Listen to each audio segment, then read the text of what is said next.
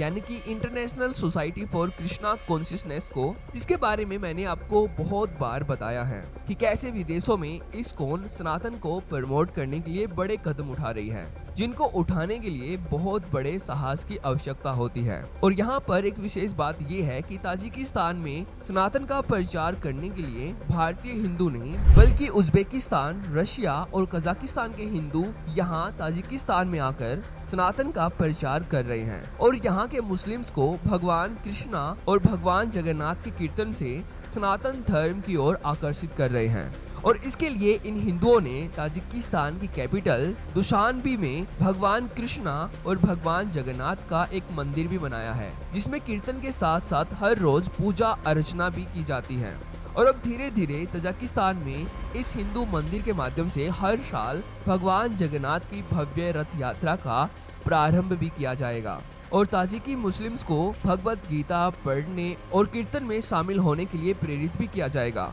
जो ताजिकिस्तान में सनातन के सुनहरे भविष्य के लिए एक नई शुरुआत है। तो अगर आपको ये वीडियो इम्पोर्टेंट लगती है तो इस वीडियो को शेयर करें अपने रिलेटिव्स के साथ, और अगर आप हमारे काम का समर्थन करना चाहते हैं तो इस वीडियो को लाइक करके हमारे चैनल को भी सब्सक्राइब कर लें, जिससे ज़्यादा से ज़्यादा लोग सनातन की ऐसी ही महत्वपूर्ण जानकारी के बारे में जान सकें। तो आज की इस वीडियो में इतना ही, तो थैंक्स फॉर वॉचिंग।